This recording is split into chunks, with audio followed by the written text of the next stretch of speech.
This week on the PaynePoints Podcast, I think we're going to be talking about, pain points. We're going to give you guys a brief history of the company and what we want to do, and a little background between Mike and myself. So stay tuned. I'm Sarah Harbuck, your host, and this is Mike Payne.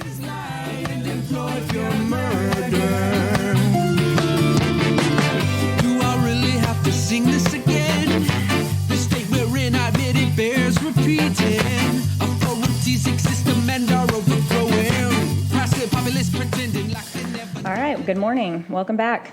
So we're going to be talking about PaynePoints today, and PaynePoints is a company. This podcast is an arm of that company, and it is a company that does business management and development with small businesses and professionals and entrepreneurs, and we want to help them succeed, because running a business can be tough and tricky and hard and challenging. And we're trying to do it. Yeah, we're trying to do it. As we're trying to do it, we understand the challenges involved. So we wanted to give you guys a little history about what we're doing here, because the podcast is just one portion of this business. So Mike Payne is the founder, creator, brainchild behind PaynePoints. So Mike, why don't you kind of explain to everybody the history, what sparked your starting this business? What was the kind of motivating factor for you? Well, honestly, the motivating factor for me was I worked full time, and I like to help people. That was like the entire point of my job in all cases, whether I was assisting in areas that weren't necessarily directly related to what I was doing, or I was teaching people coming in some way, shape, or form, doing a lot of training. And I realized after doing a few trainings, after working with customers directly, kind of running the whole gamut of being kind of in every stage of customer relations, where you interact with people, right? Whether that be on the business side, whether that be in the customer side, doesn't matter. Is I just kind of have this knack for communicating things to people in a way they could understand. And so I started actually within the field I was in. I started kind of doing that on my own, and getting out there and doing small things after work, on the weekends, stuff like that. And I had actually registered the domain in like 2011, PaynePoints.com. Oh, wow. It's really that long ago. It was a long time ago. Oh, I didn't know that. Because what I originally actually concepted was just kind of a social media outlet that never really fully formed. And if you go back in the PaynePoints Facebook history on the PaynePoints Facebook page, you'll actually see on this day in, this whatever year, this cool thing happened in computers, because that was my field. Because originally you had started the business with the intent of it being a software development like a consultant brand. Right. Yeah. So like bridging the gap for a lot of businesses where they have it in as far as software development. And then I quickly came to the realization once I started doing it full time that it's not really what I wanted to do. Because there's really just an extension of what you were doing full time anyway. Now, don't get me wrong. I love to write code, but I don't want to do it 40 hours a week. Right. So really, the core company began as a sole proprietorship in June of 2018, where I left full-time work and kind of used the company as a way to freelance and break into it. And then in January of 2019, I registered the company as an LLC. And started making those moves, and really have started to bring the business development and business management piece of it in the last 6 months or so. Right. Which the last half of 2019. Right, which is about the time you asked me to kind of come on and help you. And what possessed you to do that? So Here's the thing. I definitely recognized. I recognized over the years, you and I have been indirectly involved with each other in different areas over the years, just through, Furniture Fetish, Standpipe Coffee House. A lot of commonality. Those other commonalities, businesses. yeah. I could see what you do there, and so it started to make a lot of sense that, number one, this is not something I was going to be able to do on my own. Right. Most businesses you can't do by yourself. It's really right. You can, but you're going to run yourself ragged in the process. Exactly. You're going to be working 20 hours a day and going on 2 hours you of do sleep. that anyway. Well, let's be real. Yeah. Well, you do what you love. So, right. But then I had a lot of conversations here with Ben at the tattoo shop about kind of what I was dealing with, and he would go, hey, Sarah's fixed that before, or Sarah's done something like that before, and I said, you know what? Here's the thing. If Sarah wants to, let's build something where I can focus on, what I need to focus on, because the freelancing still, honestly, it's lucrative. You can't ignore it. Definitely.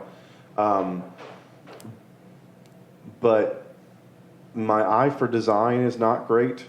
I need other opinions, and so I actually asked Ben what you were doing and what you were up to, and it just came to a point where he had told me about Kelly, and I said, well, let's try this. I said, do you think Kelly could use some help?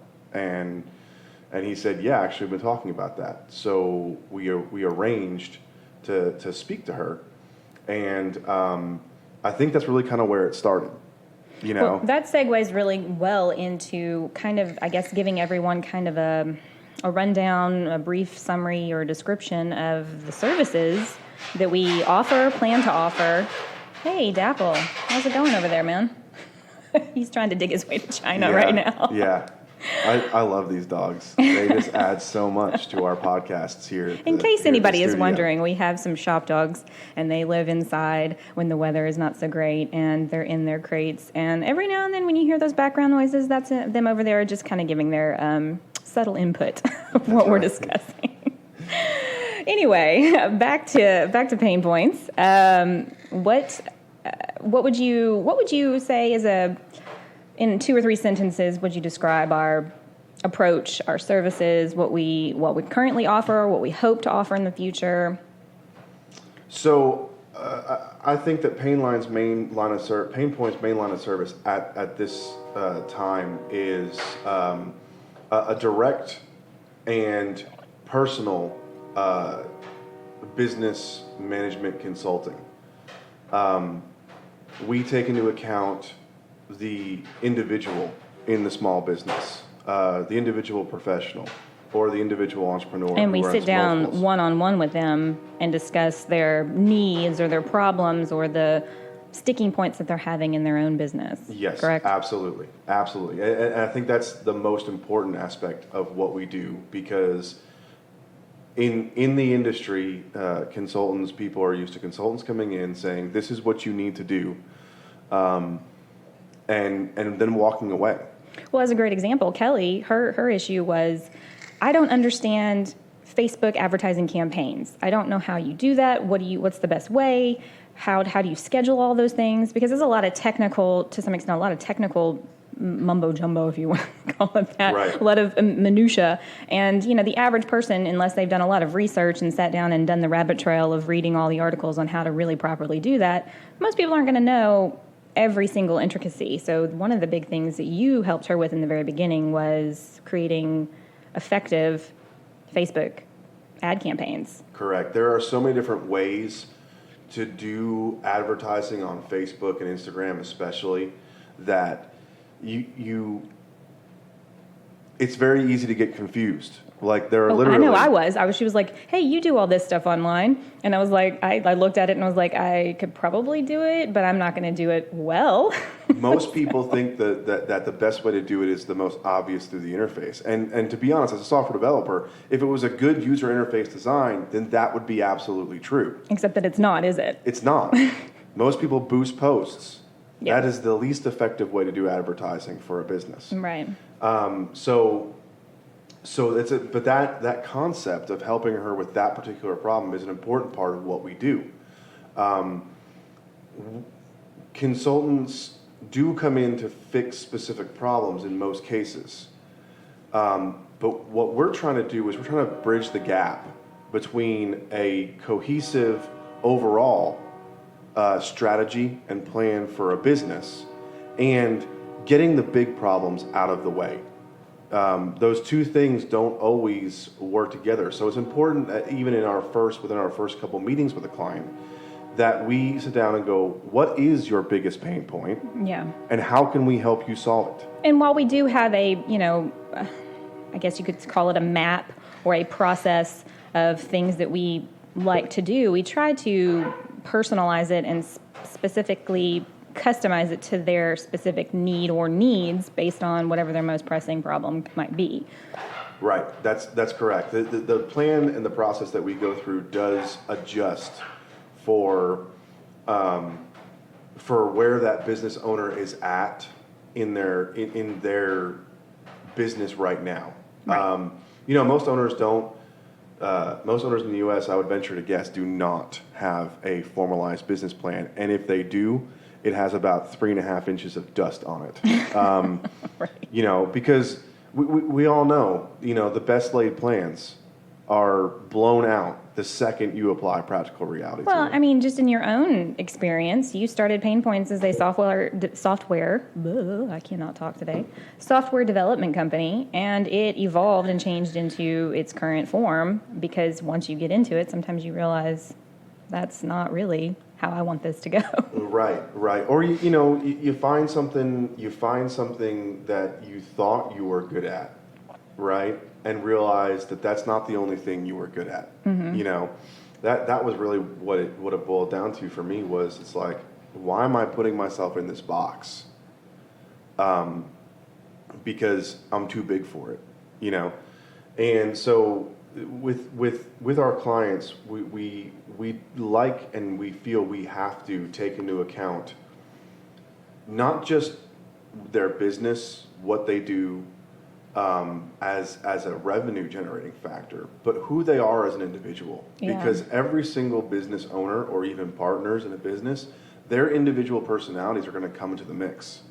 And by identifying that, by understanding that, the thing that we can do over other consultants is we count that as a factor because it is a factor. Yeah, definitely. And if we don't count it as a factor, then our suggestions aren't tailored to their needs. And they're not going to be terribly effective for them because, you're just going to put them through this outline of list of things to do that don't really fit with their personality style. Are they actually going to follow through with them? Probably not. Well, yeah, that and you hear the justification that, well, this is how all other big businesses do it. Here's a great example.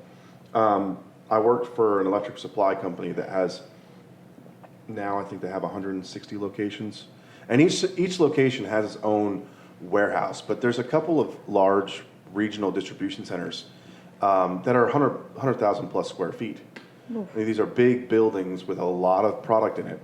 And they had some warehouse consultants come in, and the warehouse consultants basically told them, well, if you really want to be totally successful, you need to do what all the other big businesses are doing, and you bring in, multi-million-dollar conveyor systems and automate your picking process, okay, getting the material off the shelf to fulfill customer orders.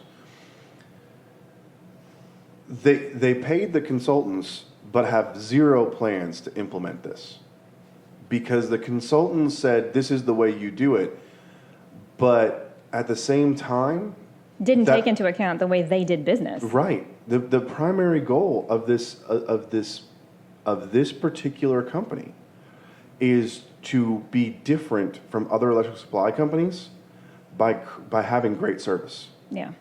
When you walk into one of these stores and you say, I need these circuit breakers, I need this length of wire at this gauge, I need this, the counter guy writes that all down on a notepad, goes in the back and gets it, and if there's something that the main warehouse has to provide, they put that into the system, and the rest of the warehouse pulls it, and they wait for it. But in most cases, these people are coming in saying, I need a box of this, a box of this, a box of this. Well, the guy goes right to the back and gets that, right then and there, in, out.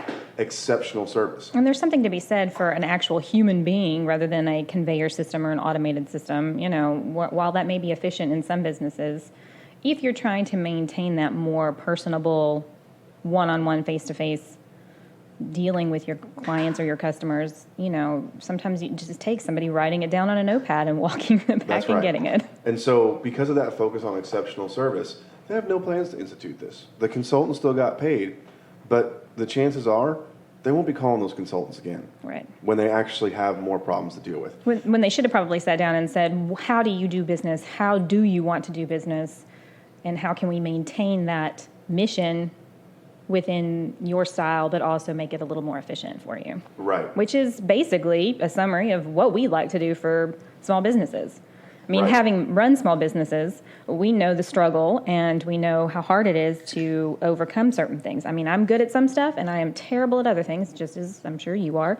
And you got to fill those gaps in somehow. And sometimes it's by hiring employees who know what they're doing. And sometimes you don't need a long-term person in that role, but you need someone to come in and help you for a short-term period of time to kind of, get that going or Right. teach you how to do it so that you can, in fact, implement it yourself in the future. Correct. So, well, let's see. What else about PaynePoints? I think we've covered it all pretty much. I think that's The it. start, the finish.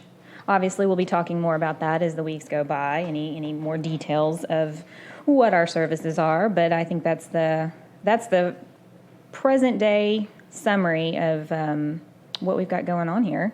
And if you have a small business and you're new to business or you've been in it a long time but you're feeling like you're struggling or that you've got some issues, maybe look us up online and then give us a call. You can reach out at PaynePoints.com or any of our social media, and we're on Facebook, Instagram, and LinkedIn as well. Awesome.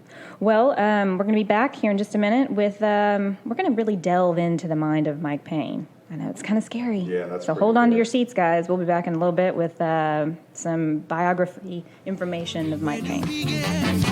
First steps rejecting this old worthless system. Establishment persists, the harder we resist it. But ceasing to exist the moment we dismiss it. Hey guys, welcome back. We are talking with Mike Payne right now. We're gonna be really delving into some history with him here on PaynePoints today, because you probably want to know what we know and why we're even qualified. I don't know if we're qualified, but we're gonna pretend like we are right now. So, Michael Payne, why don't you kind of give us a brief summary of what you've been doing up until now, what your career has been, So your experience? I'm a software developer by trade, I guess you could say. I started writing code in my very, very early teenage years, and actually was able to get a job in the professional world at 15 years old, doing help desk stuff, which was a challenge in and of itself, but also really learning the ropes on writing code. Thankfully, for the sake of that company, a lot of my code was not stuff that went to the core of their production, but was useful in other ways. Having a 15-year-old edit your order entry system is probably not the greatest of ideas, so completely understandable. But it gave you experience. It gave me experience. It really did. And so I worked there, and then they were the first place in the early 2000s to give me the ability to work remote, and I worked remote during the school year for 3 hours a day, and then I also, at some point, found a local company that I could actually take the bus to. And so I moved and got that opportunity, and continued to work in software development for many years, until I moved from New Jersey to East Texas. And I spent a little over a year getting on my feet again after the move, and ended up working for a company here in Lufkin, doing more software support and development. I actually only did the support. I did the support stuff the entire time I worked there. Right. You just wear many hats. But I got back into development fairly quickly. Within 3 months of working there, I was back in development. And worked myself into one of the lead positions at that company, and took on projects on my own, mostly in, there was a few things in medical, but mostly in transportation, actually. We worked with big truck dealerships, and software that helped them run their business. So from there, I moved to that electric supply company and took an official assistant team lead position, where I was responsible for everything except for clicking the button on personnel issues. They had a very well developed and robust human resources process. So I got into every aspect of it except for someone in my position was not allowed to actually go into the HR system and click the hire button or click the fire button. But every single decision that was made in that regard, came down to me and the team lead. They give a shout out there to Chad Yates, who's my team lead there. Great guy, and really helped me learn a lot about being a leader in software development. So literally filled the gaps I had from the previous position. And so from there, I actually founded a company in 2014 with 3 partners about 6 months after I decided to go back to school. So I'd never completed my degree when I was younger, and I went back to school to get a degree in information technology management as opposed to software development. I figured the software development I already had down. The business side of it, I could really use some credentials. Right. So I started that in 2014, completed it in 2018. I have a degree in information technology management, and in that 4 years, I also worked with these 3 partners building a company, and I ended up being a lot more. That was a lot of work.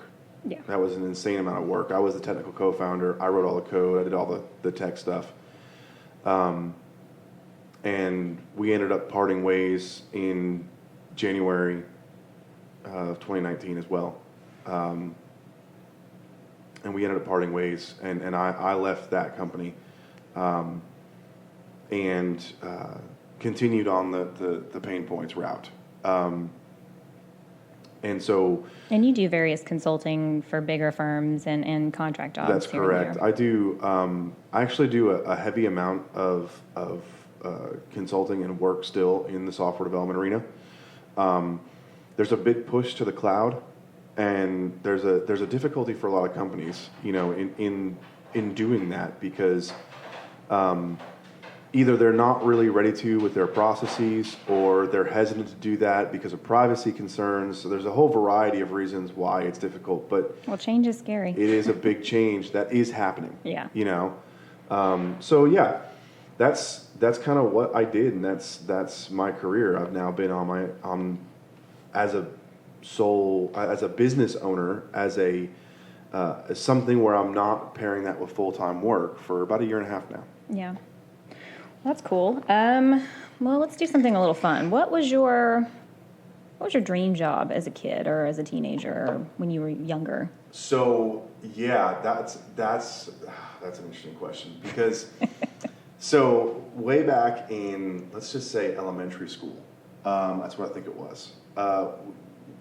We had this one day where, for some reason, I forget what we were doing, but for some reason, they sat us down and said, today we're going to design floor plans, like for your house. So like your dream house, design what that floor plan looks like. I guess we're talking about square feet and the concept of that. So they were kind of correlating that to the lesson. And Which sounds like an incredibly fun project. Wish they'd done that when I was in school. it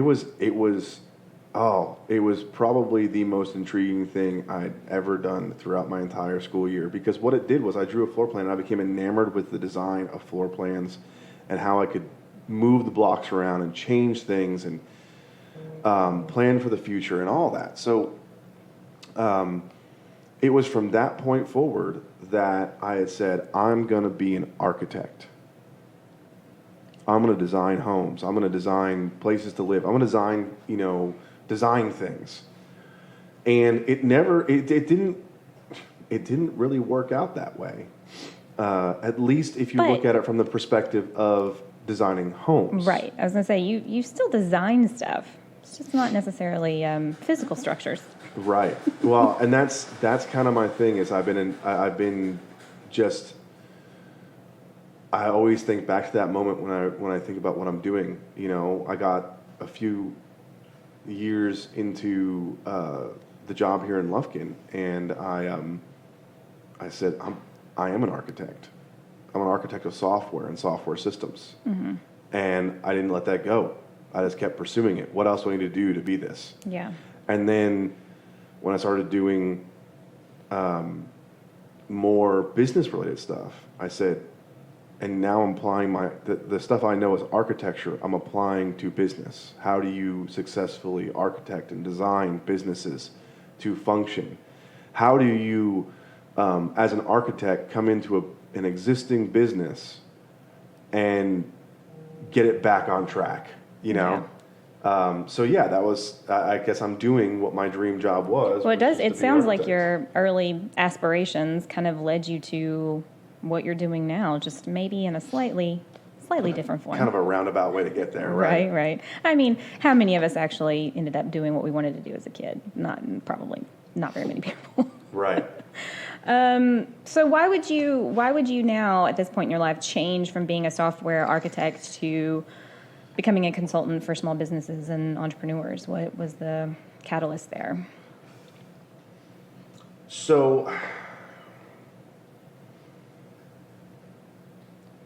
I felt confined. Originally, as a software architect, I would say, this is the way we should design the system. And I would hear back, the feedback I would get was, we can't do that because of this business need or this business need. So it made me realize I had a gap in my understanding, a gap in my knowledge. I had a gap in my knowledge when it came to business. I was completely correct in most cases, as much as one can be on the software architecture side. It was an appropriate design. It was the appropriate thing to do. It was the right thing to do. But there are other constrictions in the business that I didn't understand, and that bothered me. So I took it upon myself to start understanding what it meant to have these business restrictions. And I explored that through businesses my friends started. I eventually explored that through starting my own business, right, and learning those ins and those outs.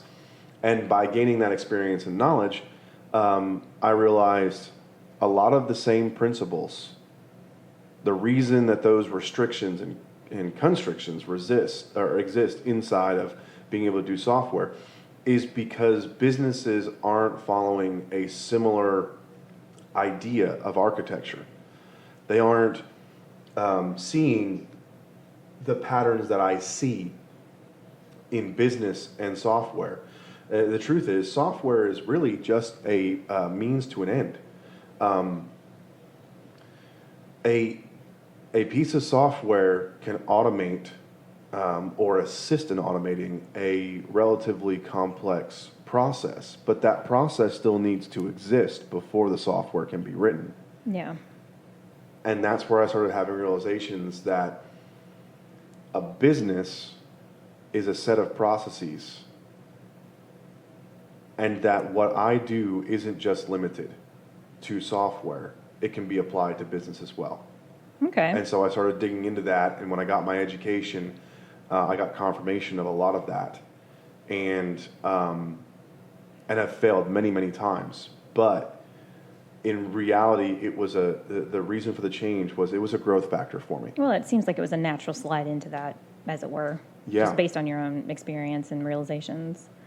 What would you say what are your unique qualities that you bring to your clients or your coworkers or both?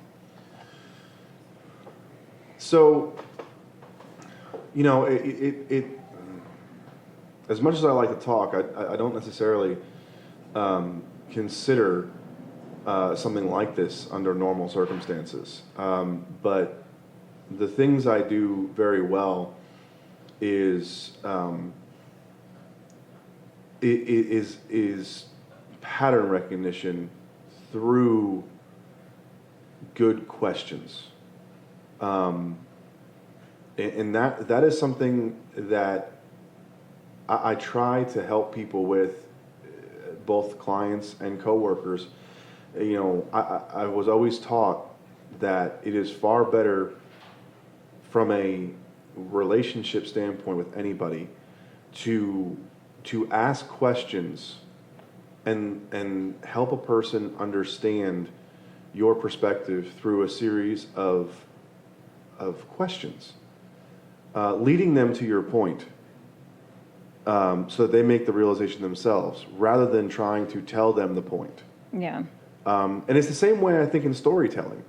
A good story is not going to be one of Aesop's fables. It's not going to be, well, this is obviously the moral of the story, right? A really good story Something as you we draw grow. your own conclusion. Yeah, exactly. If you get someone telling you what you should have gotten out of a story, you're probably going to be offended even if you don't realize why.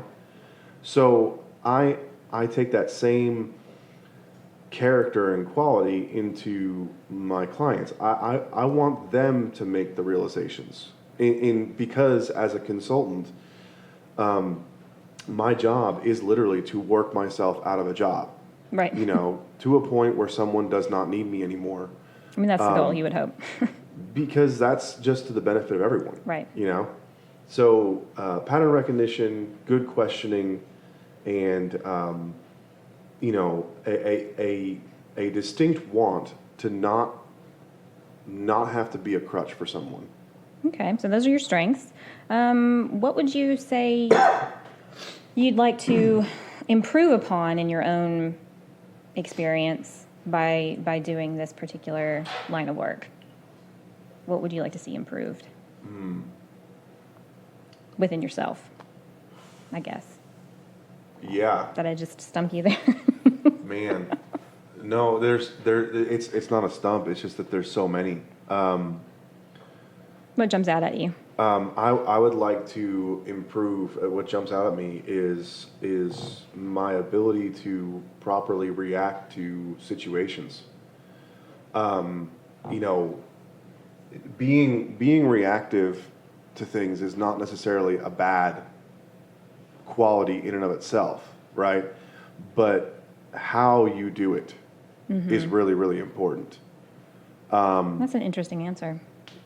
It's difficult, Yeah. and it's born through what I've done, where I've been, anxiety that can be controlled and some of which can't be controlled. Becoming a better human being means recognizing these flaws in yourself, and the flaw I recognize is one of the big ones is the ability to I lack sometimes the ability to react well to a situation, especially under stress. And so I would like to improve that, because that is for the betterment of myself and for the betterment of my relationship with my clients and coworkers. That's interesting. Well, thanks for sharing that. Maybe our last question here for you. What would your vision? What's your vision for the future of PaynePoints? What do you see happening? So aside from our mainline direct consulting business, which I hope to grow vertically, more clients, more consultants who follow the same process, who have similar or the same goals and ideals as we do. I would also like to see some real horizontal growth in building out practical services based upon teamwork and good people. There's tons of services out there that do things like help you with social media or help you do Marketing. automated videos or marketing or anything like that, and they're all to me they lack the first thing that I really look for is good people.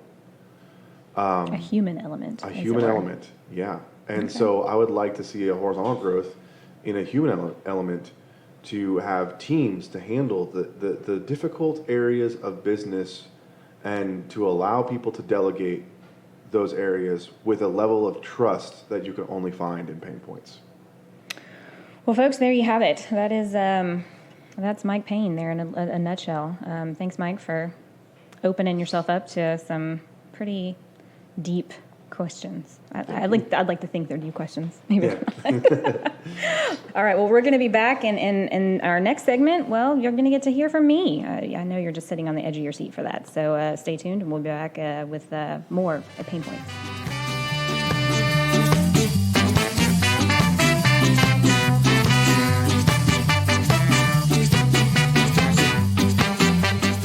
All right. Welcome back to the PaynePoints Podcast. For those of you not familiar with hearing me do this is Michael Payne, and I'm taking the lead on this side as we do an introduction to Sarah Harbuck. And we're going to ask her some of the same questions she asked me and see if we can dig up some history on Sarah and what she's done. So Sarah, just like you asked me, why don't you give our audience a brief summary of what you've done in your career up to now? I mean, it's pretty singular for the most part. Pretty much since I was a kid, I've had a camera in my hand. And since you've known me a long time, you know that to be true. I did photography all through junior high and high school and never really considered it as a career until I got to college. I had other dreams at that point. But I got to college and started taking classes, and they offered photography classes, and I was like, I could learn a little bit more there. So I really loved it, and I'm old, and so back then there was no such thing as digital cameras. Everything was done with film and in a dark room, and I really loved the tactile part of being able to take the picture and develop the film, and then take that film and put it in an enlarger and blow it up and make a picture out of it. I thought that was just the coolest thing ever. I didn't really think of it as a career at that point. It was something I was studying, something I enjoyed. I was taking all these pictures for my classes as assignments, and I'd had to recruit friends and family members and people's kids to do these projects. And I got compliments on how well I was doing. And people would be like, well, would you be willing to take our family picture? And I thought, well, okay, that's not really what I do, but all right. And so it sort of evolved from there, in an avalanche of word of mouth. Everybody that I had recruited for my school projects kind of turned around and said, well, hey, would you actually take portraits of us? And so it kind of started there. It was kind of an accident, actually. I wasn't really pursuing it as a career point. I went to school right after high school. I went to college after high school, and then I got married halfway through college, and then got pregnant unexpectedly and had to take a bit of a break from school. So when I went back and came out, it was a great option for me as a stay-at-home mom with two small kids because I didn't have to go work full-time somewhere, but I could do it, kind of fit it into our lifestyle schedule, with my husband's schedule and what have you. And like most people in my field, a lot of times we start out doing children and family photography, and that's what I did for a good many years. And then I had a couple people ask me to shoot their wedding, and I thought I'd throw up. Oh my God, that's a lot of pressure. Right. But I realized that I really enjoyed that aspect of it because it was, you get to be with people on this like super important day and kind of see them through that whole day and capture these memories that they're going to look back on, hopefully for the rest of their life. And so I've done photography almost for 2 decades now. And for the last decade of my photography career, I focused solely on wedding photography, engaged couples, bridals. I thought it was a good idea kind of early on in my career, considering how saturated the market is for photographers, as you well know, right? To really pick a specialty and go like hard at that one thing. And some people would probably say, well, that was a mistake. You're really pigeonholing yourself into one particular deal. But I felt like if I could do really well in this one area of photography, I could really make a name for myself there. So I did that for a long time. Weddings, brides, couples in love. I took yours and Liz's engagement pictures. That's actually. Right. It's still my profile picture on LinkedIn. I know. The best picture anyone's ever taken of me, but now I have no hair. Well, we'll have to redo them or something.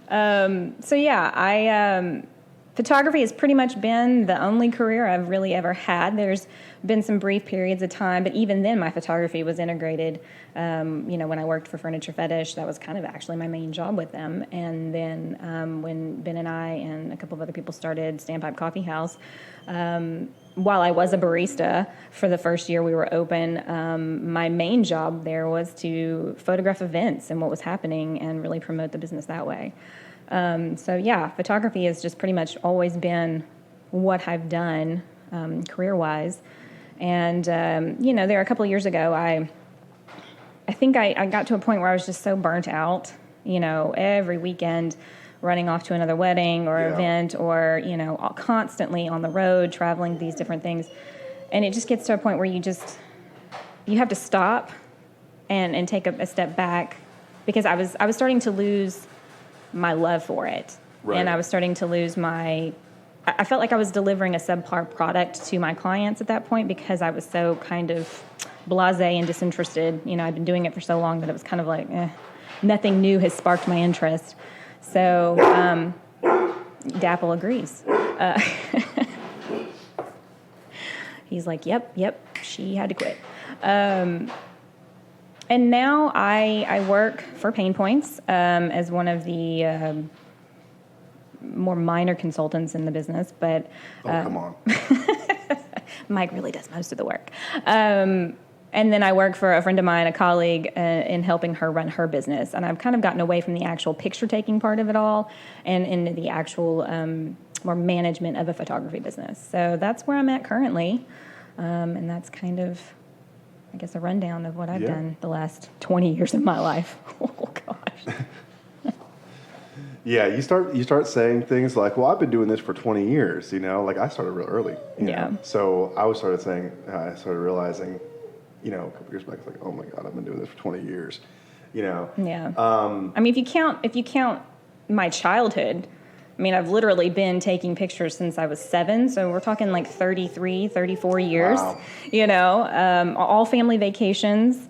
It was my responsibility to take the pictures, just kind of naturally fell to me because that's what I wanted for Christmas that year. But when I was 7, I got a camera and I took pictures of every family function, every family holiday, every vacation. So it's kind of just been ingrained in my DNA at this point. So you had the camera in your hand as a kid, like, you said even from the time that you were 7. Was it your dream job to be a photographer? No, which is funny because back then, so like most kids, you run through a gamut of several different things. At one point, I wanted to be a teacher, which I think is the most laughable thing ever. Me, a teacher? No.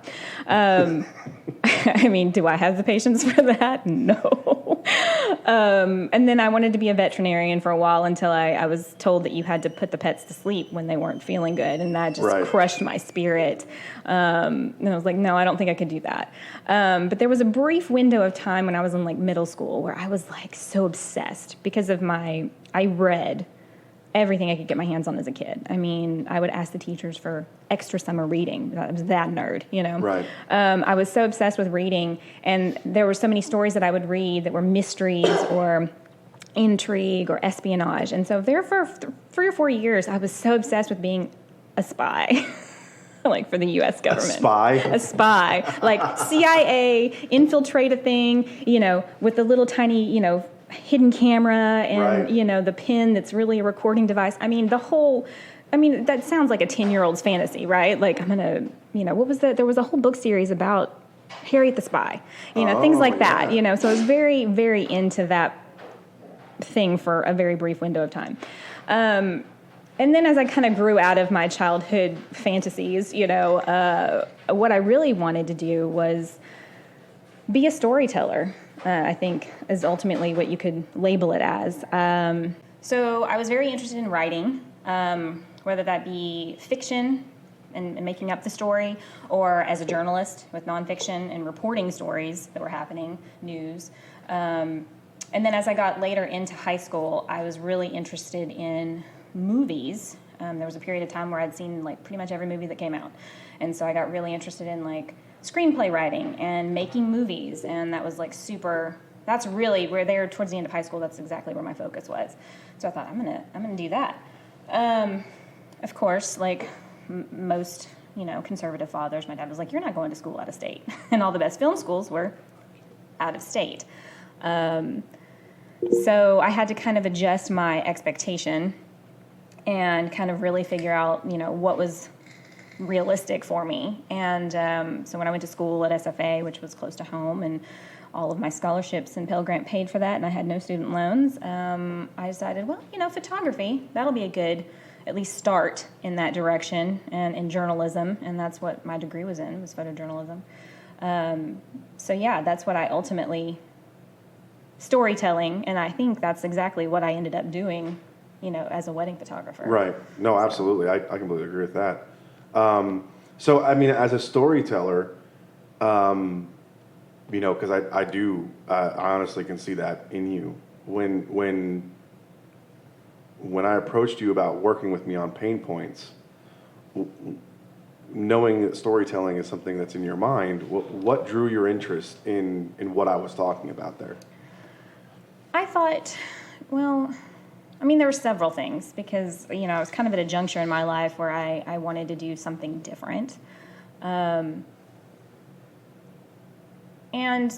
having gone through the whole small business, running a small business, knowing, that it's a pretty difficult task sometimes to do that, it being able to help someone else who's going through that journey and kind of give my own experience, but then kind of learn from them as much as they're learning from me, whereas I think we get to a point in life where we stop wanting to learn or trying to learn. And especially when you spend, 20 years in a field, you're going to get tunnel vision and not really broaden your horizons too much. So I thought it was a kind of an interesting prospect to do something a little different, because while I did wedding photography for a very long time, I also did, I guess you could call it commercial photography, in that, I would do photography for different businesses to help promote whatever it was they were doing or selling. So yeah, I thought it was a new way to do kind of what I'd always done, but with a twist, and kind of gave me a new branch to follow. Okay.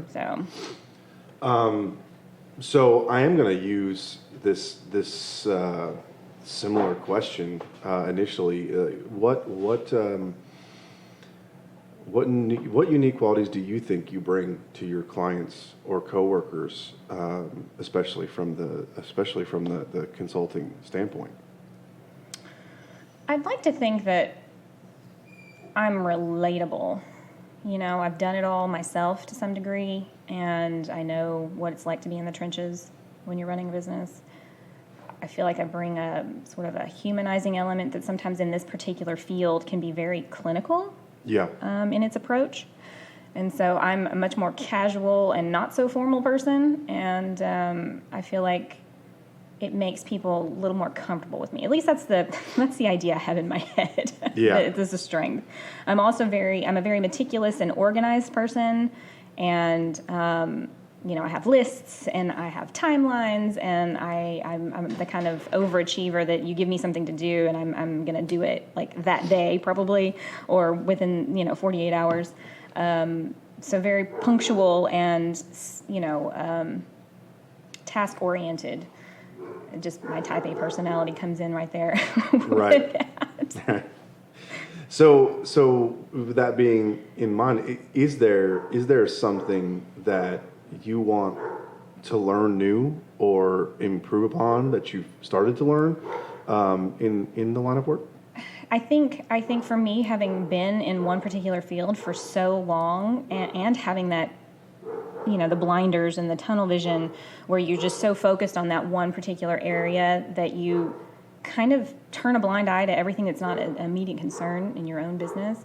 And Right. so I feel like something I would like to develop more is a more broad and general education just of business in general. I have very specific things I know a lot about and could bring a lot of knowledge to clients, but there are some things I don't know, and I think you fill the gap there. But myself, I think this whole process, this whole journey with PaynePoints is a learning experience for me in terms of broadening my expertise. Right. It gives me a lot more of a wider growth rather than a vertical growth, if you will. Yeah. So. Awesome. So a lot of people would say that, someone who starts a company is the one who holds the vision, and that's never been my perspective. I think that every person who contributes towards something like what PaynePoints is has their own idea of what that vision should be, and that it's absolutely imperative for me as a business owner right now to understand the people who work with me, understand what their vision is. So this is not just for the audience, but for me. What is your vision for the future of PaynePoints? Oh, let's see. Let's stare into the crystal ball here. I think for me, my answer is more people related. I think my vision is to have a really strong and healthy network of people that we interact with, whether that be people who have hired us for consulting purposes or people we hire to do specific skills within the business. I'd like to see, building a strong foundation with quite a lot of small business owners here in town and having a good working relationship with them and just spreading some goodwill and spreading knowledge, and kind of creating a sort of intersecting web of information between all of us. Because there's more that brings us together than there is that separates us. And I feel like for this business to achieve those things would be success in my mind. Awesome. Okay. Well, that's I'm gonna go ahead and do the outro since I'm doing this. So it's all this you is today. This has been the PaynePoints Podcast. Thank you very much, Sarah, for your openness, your descriptions, your understanding your history is so vitally important to me. Because I believe in almost all of those same exact things. I have to say, I would just, because I'm a technical guy, word them so much more technically, and that's really, honestly, everyone out there. That is the value that Sarah brings to me, is that I'm so technical that I sometimes completely forget the human element, and so Sarah really helps to humanize this business. And what we're trying to do. So this has been the PaynePoints Podcast.